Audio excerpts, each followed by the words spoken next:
অসমীয়া কোনো মানুহৰ ওপৰত বহিৰাগত কোনো অপশক্তিৰ দাদাগিৰি দম্ভালি নচলিব।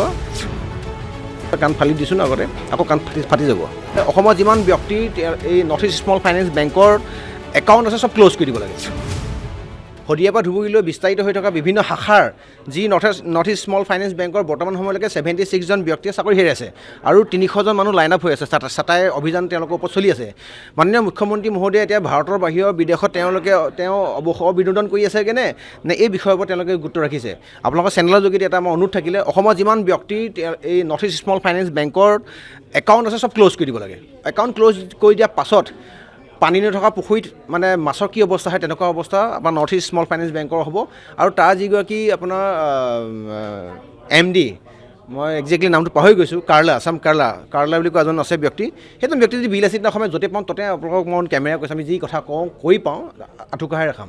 এটা কাৰণে আঁঠুকঢ়াই ৰাখাম তেখেতক যে অসমীয়া ব্যক্তি 300-350 মানুহৰ আপোনাৰ পেটৰ ভাত কাহিনীয়া অধিকাৰ অসমৰ মুখ্যমন্ত্ৰীক দিয়া নাই। গতিকে বহিৰাগত এজন ব্যক্তি আহি ইয়াত মই মতালি কৰিব আৰু ইয়াত আপোনাৰ কি কয় শাসনত থকা চৰকাৰে ৰঙা দলিচা পাৰি দিব, এইটোতো আৰু কেতিয়া কোনো কাৰণত মানি ল'ব নোৱাৰি। আৰু চৰকাৰখন যে বিপৰ্যয় হ'ব তেওঁলোকে যে চকী যে খুৰা হিলিছে এইবিলাক এটা প্ৰমাণ। মানে মাননীয় মুখ্যমন্ত্ৰী মহোদয়ে ৰাষ্ট্ৰীয় ৰাজনীতিৰ প্ৰেক্ষাপটত তৈলমোদন কৰিবৰ কাৰণে বৰ্তমান সময়ত অসমত কি ঘটি আছে একো তেওঁ খবৰ নাই।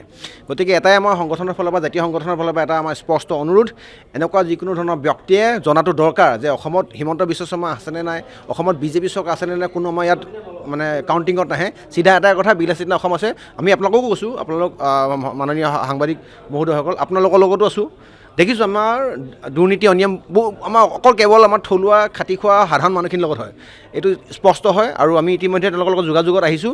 যিসকল ব্যক্তিয়ে প্ৰায় 12 বছৰৰ পৰা 18 বছৰ কাম কৰি আছিলে এই নৰ্থ ইষ্ট স্মল ফাইনেন্স বেংকত, যিয়ে জীৱন যৌৱন সকলো দি দিলে, এটা ছেকেণ্ডলৈকে তেওঁলোকে নৰ্থ ইষ্ট স্মল ফাইনেন্স বেংকটোক পুলিটোক ৰুই ডাঙৰ হোৱালৈকে তেওঁলোকে খেতি কৰিলে। এতিয়া ফল লাগিব সময়ত বহিৰাগত কোনোবা দালালি আহি মানে ইয়াত অসমীয়াৰ ওপৰত আগ্ৰাসন চলালে নহ'ব নহয়। কাণ ফালি দিয়া আমাৰ এক্সাম্পল আছে, কাণ ফালি দিছোঁ ন আগতে, আকৌ কাণ ফাটি যাব। এইটো মই কেমেৰা কৈছোঁ, মোৰ ওপৰত কোনোবাই বিহিত ব্যৱস্থা লয়, FIR দিয়ে, যি দিয়ে কৰিব পাৰে, এইটো কিন্তু কাণ ফাটি যাব। কাণ ফালি পঠিয়াইছোঁ আগতে আৰু আকৌ ফাটি যাব।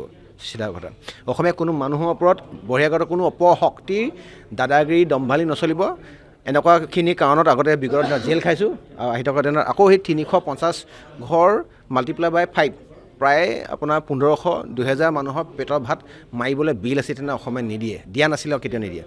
শদিয়াৰ পৰা ধুবুৰীলৈ বিস্তাৰিত হৈ থকা বিভিন্ন শাখাৰ যি নৰ্থ ইষ্ট স্মল ফাইনেন্স বেংকৰ বৰ্তমান সময়লৈকে 76জন ব্যক্তিয়ে চাকৰি হেৰাইছে আৰু 300জন মানুহ লাইন আপ হৈ আছে। ছাটাই অভিযান তেওঁলোকৰ ওপৰত চলি আছে। মাননীয় মুখ্যমন্ত্ৰী মহোদয়ে এতিয়া ভাৰতৰ বাহিৰৰ বিদেশত তেওঁ অৱসৰ বিনোদন কৰি আছে কেনে নে এই বিষয়ৰ ওপৰত তেওঁলোকে গুৰুত্ব ৰাখিছে। আপোনালোকৰ চেনেলৰ যোগেদি এটা আমাৰ অনুৰোধ থাকিলে অসমৰ যিমান ব্যক্তিৰ এই নৰ্থ ইষ্ট স্মল ফাইনেন্স বেংকৰ একাউণ্ট আছে চব ক্ল'জ কৰি দিব লাগে।